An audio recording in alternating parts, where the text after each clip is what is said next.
Hi నమస్తే. తెలంగాణలో assembly సాక్షిగా ప్రజాస్వామ్యాన్ని ఖూనీ చేశారంటే అవుననే సమాధానం చెప్పొచ్చు.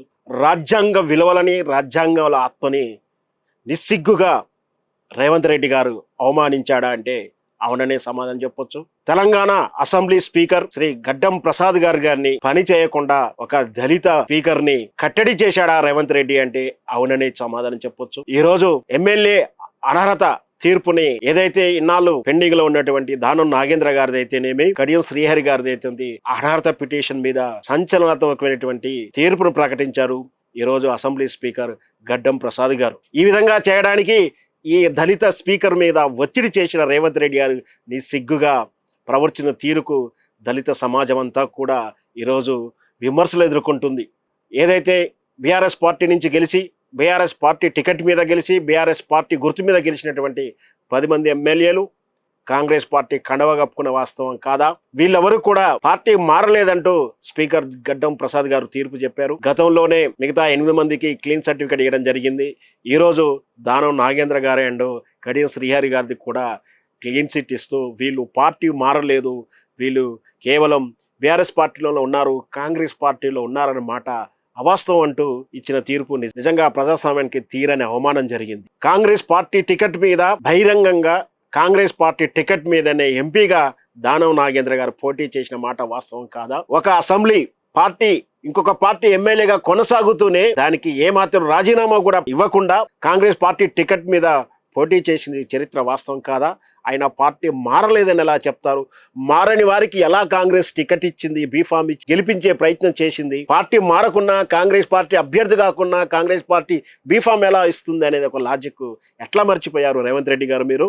ఒక పార్టీ ఎమ్మెల్యేగా ఉంటూ కడియం శ్రీహరి గారు బహిరంగంగా కాంగ్రెస్ పార్టీ వేదికల మీద ఉండి కాంగ్రెస్ పార్టీకి ఓటేయని వేడుకున్న మాట, కాంగ్రెస్ పార్టీ జెండాలు కప్పుకున్న మాట వాస్తవం కాదా? వీళ్ళిద్దరూ అంటే టెక్నికల్ గా, లీగల్ గా సాక్ష్యాలు ఉన్నాయి, అయినా కూడా వీళ్ళిద్దరు కూడా క్లీన్ సర్టిఫికేట్ ఇవ్వడం అంటే గడ్డం ప్రసాద్ గారు తప్పు చేశారా? ఆయన చేత ఎవరైనా తప్పు చేయించారంటే ఖచ్చితంగా రేవంత్ రెడ్డి గారే. ఒక దళితుల స్పీకర్ ని పని చేయకుండా చరిత్రలో వాళ్ళకు గడ్డం ప్రసాద్ గారిని తప్పుడు మనిషి వక్రీకరించడానికి రేవంత్ రెడ్డి కారణమవుతున్నాడు. రేవంత్ రెడ్డి గారు ఒత్తిడితోటే ఈ విధంగా గడ్డం ప్రసాద్ గారు ఈ తీర్పుని ఇవ్వడం జరిగిందని మేమైతే విశ్వసిస్తున్నాం. ఇంత నిస్సిగ్గుగా ప్రజాస్వామ్యాన్ని ఖూనీ చేస్తారా? ఇది నిజంగా రాజ్యాంగ స్ఫూర్తికి విరుద్ధము, రాజ్యాంగ విలువలకు విరుద్ధము. ఈ విధంగా పని చేయడానికి, ఇటువంటి తీర్పు ఇవ్వడానికి కారణమైన రేవంత్ రెడ్డి ఖచ్చితంగా రాజీనామా చేయాలి, దళితులకు క్షమాపణ చెప్పాలి. దళిత మంత్రిని కానీ, దళిత స్పీకర్ కానీ పని చేయకుండా కట్టడి చేసి, ఒత్తిడి చేసి తప్పుడు తీర్పు చేయాలా చేసినట్టు రేవంత్ రెడ్డి ఖచ్చితంగా దళిత ద్రోహిగానే చూడాలి. ఎలాగో ఆల్రెడీ బీసీలకు ద్రోహం చేసినటువంటి రేవంత్ రెడ్డి ఇప్పుడు చాకచక్యంగా దళితులను కూడా మోసం చేశాడు. దళితులకు కూడా పేరు రాకుండా దళిత మంత్రులన్నా, దళిత స్పీకర్ అంటే కూడా అవమానించే రీతిలో ఈ విధంగా రేవంత్ రెడ్డి చేసిన తీరికైతే ఖచ్చితంగా దళిత సమాజం అయితే సిగ్గుపడుతూ ఉంది. స్పీకర్ నిర్ణయం సొంతమే కావచ్చు, కానీ ఆ నిర్ణయం విచక్షణ అంతా కూడా, వివేకం అంతా కూడా చట్ట పరిధిలోకి ఉండాలి. ఆల్రెడీ సుప్రీంకోర్టు గైడ్ లైన్లు ఉన్నాయి, 3 నెలల లోపు తీర్పు ఇవ్వని. తప్పని పరిస్థితుల్లో ఇట్లాంటి తీర్పు చరిత్ర వక్రీకరిస్తూ చరిత్రహీనంగా ఇచ్చిన తీర్పు నిజంగా అప్రజాస్వామ్యం. ఇది ఖచ్చితంగా ఇది కోర్టులో మాత్రం నిలబడదు. ఖచ్చితంగా సుప్రీంకోర్టులో ఏ నిర్ణయం తీసుకోబడుతుందో కూడా అది కూడా చూడాల్సి ఉంటుంది. ఎలాగైతేనేమి చివరికి తెలంగాణ అసెంబ్లీ సాక్షిగా మరొకసారి ప్రజాస్వామ్యాన్ని ఖూనీ చేశారు రేవంత్ రెడ్డి గారు. ఆల్రెడీ కాంగ్రెస్ పార్టీని భూస్థాపితం చేశాడు.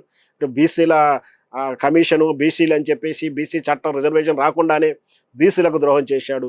ఇప్పుడు స్పీకర్ని పని చేయకుండా ఒత్తిడి చేసి స్పీకర్ని అవమాన రీతిలో చేసేలా కల్పించినటువంటి రేవంత్ రెడ్డి గారిని ఖచ్చితంగా దళిత ద్రోహిగానే ప్రకటించాలి.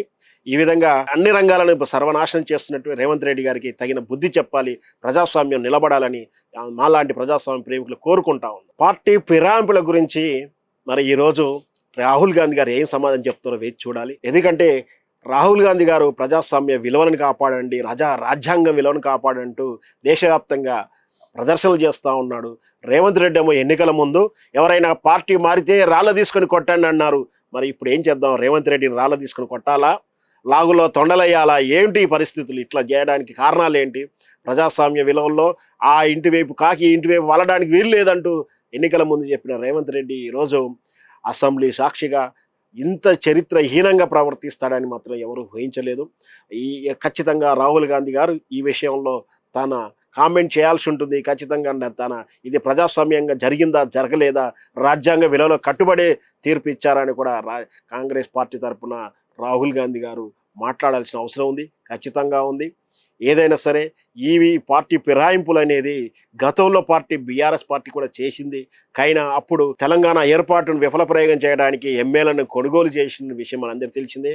ఆ సమయంలో తెలంగాణ ఏర్పాటును, తెలంగాణను రక్షించడానికి కేసీఆర్ పార్టీ ఫిరాయింపులను ప్రోత్సహించాడు. ఆ రోజు ప్రజల ఆమోదం ఉంది. అందుకే కేసీఆర్ తప్పు చేసిన ప్రజల ఆమోదం ఉంది. కానీ ఈరోజు ఏం అవసరం వచ్చింది, ఎందుకు అవసరము? స్పష్టమైన మెజార్టీ ఉండగా కాంగ్రెస్ పార్టీ ఈ విధంగా అంటే ఎన్నికల ముందేమో రాళ్ళు తీసుకుని కొట్టమని చెప్పడం, ఎన్నికలైన తర్వాత నిస్సిగ్గుగా ఇట్లా ఎమ్మెల్యేలను కొనుగోలు చేయడము. మళ్ళీ అంతేకాదు, నిన్న మొన్న చూసాం లోకల్ బాడీ ఎన్నికల్లో, సర్పంచ్ ఎన్నికల్లో నిస్సిగ్గుగా ఈ విధంగా మా అందరినీ పార్టీలోకి చేర్చుకున్నారు, గెలిచిన వాళ్ళని అభ్యర్థులని.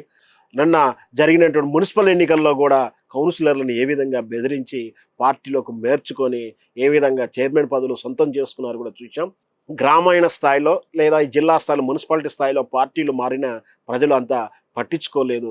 కానీ ఎమ్మెల్యేలు ఒక నియోజకవర్గ అభివృద్ధికి కృషి చేయాల్సినటువంటి ఎమ్మెల్యేలు ఏ విధంగా పార్టీలు మారడం, గతంలో రేవంత్ రెడ్డి చెప్పినటువంటి శుద్ధులు ఈరోజు ఏమైపోయాయని చెప్పి తెలంగాణ ప్రజలు ప్రశ్నిస్తూ ఉన్నారు. రేపు రేవంత్ రెడ్డి గారు ఈ విషయంలో ఏ విధంగా స్పందిస్తారో మనం వేచి చూద్దాం. హాయ్, నమస్తే. తెలంగాణలో అసెంబ్లీ సాక్షిగా ప్రజాస్వామ్యాన్ని ఖూనీ చేశారంటే అవుననే సమాధానం చెప్పొచ్చు.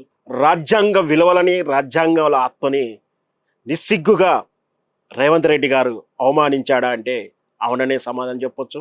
తెలంగాణ అసెంబ్లీ స్పీకర్ శ్రీ గడ్డం ప్రసాద్ గారిని పని చేయకుండా ఒక దళిత స్పీకర్ ని కట్టడి చేశాడా రేవంత్ రెడ్డి అంటే అవుననే సమాధానం చెప్పొచ్చు. ఈ రోజు ఎమ్మెల్యే అనర్హత తీర్పుని ఏదైతే ఇన్నాళ్ళు పెండింగ్ లో ఉన్నటువంటి దానం నాగేంద్ర గారిది అయితేనేమి, కడియం శ్రీహరి గారిది అయితే అనర్హత పిటిషన్ మీద సంచలనాత్మకమైనటువంటి తీర్పును ప్రకటించారు ఈ రోజు అసెంబ్లీ స్పీకర్ గడ్డం ప్రసాద్ గారు. ఈ విధంగా చేయడానికి ఈ దళిత స్పీకర్ మీద ఒత్తిడి చేసిన రేవంత్ రెడ్డి గారు నిస్సిగ్గుగా ప్రవర్తించిన తీరుకు దళిత సమాజం అంతా కూడా ఈరోజు విమర్శలు ఎదుర్కొంటుంది.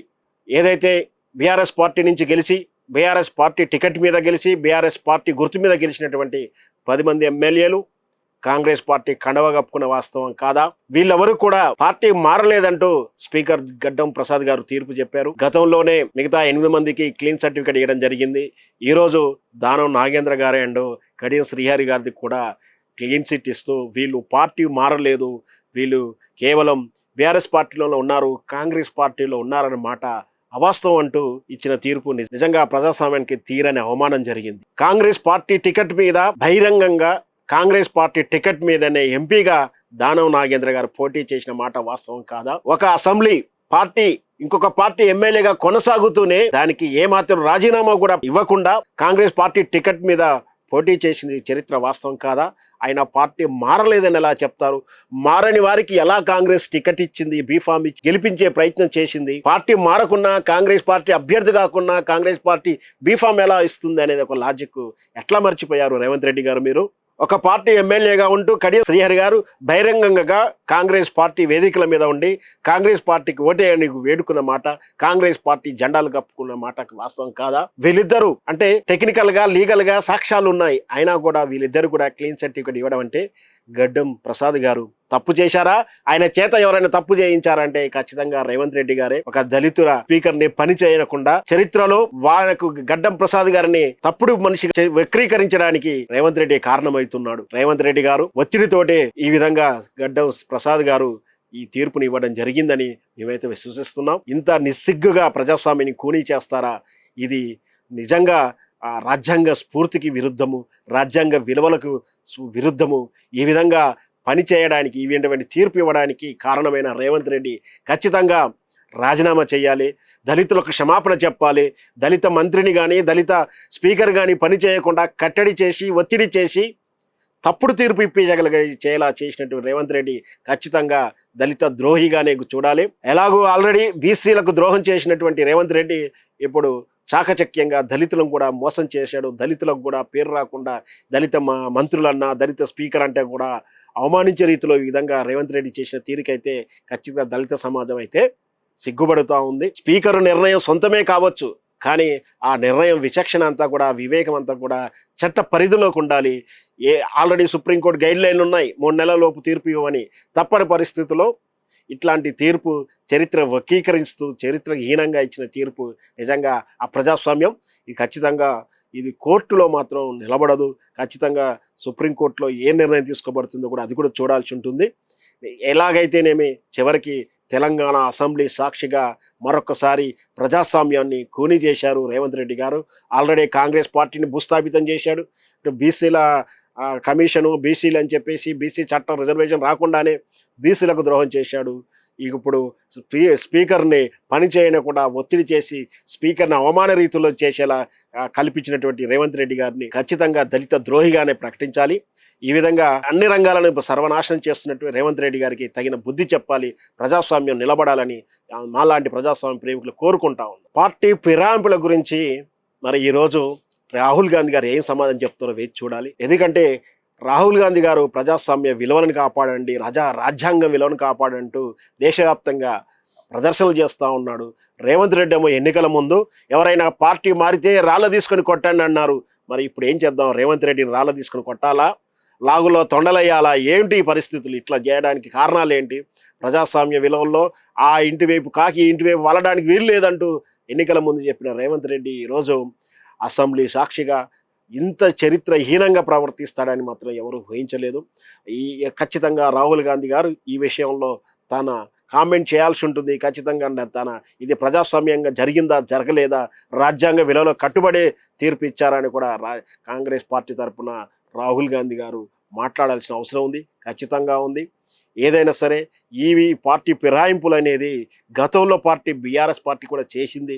కైనా అప్పుడు తెలంగాణ ఏర్పాటును విఫలప్రయోగం చేయడానికి ఎమ్మెల్యేలను కొనుగోలు చేసిన విషయం మనందరికీ తెలిసిందే.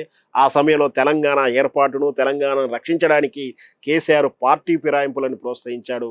ఆ రోజు ప్రజల ఆమోదం ఉంది, అందుకే కేసీఆర్ తప్పు చేసిన ప్రజల ఆమోదం ఉంది. కానీ ఈరోజు ఏం అవసరం వచ్చింది, ఎందుకు అవసరము? స్పష్టమైన మెజార్టీ ఉండగా కాంగ్రెస్ పార్టీ ఈ విధంగా అంటే ఎన్నికల ముందేమో రాళ్ళు తీసుకుని కొట్టమని చెప్పడం, ఎన్నికలైన తర్వాత నిస్సిగ్గుగా ఇట్లా ఎమ్మెల్యేలను కొనుగోలు చేయడము. మళ్ళీ అంతేకాదు, నిన్న మొన్న చూసాం లోకల్ బాడీ ఎన్నికల్లో, సర్పంచ్ ఎన్నికల్లో నిస్సిగ్గుగా ఈ విధంగా మా అందరినీ పార్టీలో చేర్చుకున్నారు, గెలిచిన వాళ్ళని అభ్యర్థులని. నిన్న జరిగినటువంటి మున్సిపల్ ఎన్నికల్లో కూడా కౌన్సిలర్లను ఏ విధంగా బెదిరించి పార్టీలోకి మేర్చుకొని ఏ విధంగా చైర్మన్ పదవులు సొంతం చేసుకున్నారు కూడా చూసాం. గ్రామీణ స్థాయిలో లేదా ఈ జిల్లా స్థాయిలో, మున్సిపాలిటీ స్థాయిలో పార్టీలు మారిన ప్రజలు అంతా పట్టించుకోలేదు. కానీ ఎమ్మెల్యేలు ఒక నియోజకవర్గ అభివృద్ధికి కృషి చేయాల్సినటువంటి ఎమ్మెల్యేలు ఈ విధంగా పార్టీలు మారడం, గతంలో రేవంత్ రెడ్డి చెప్పినటువంటి శుద్ధులు ఈరోజు ఏమైపోయాయని చెప్పి తెలంగాణ ప్రజలు ప్రశ్నిస్తూ ఉన్నారు. రేపు రేవంత్ రెడ్డి గారు ఈ విషయంలో ఏ విధంగా స్పందిస్తారో మనం వేచి చూద్దాం.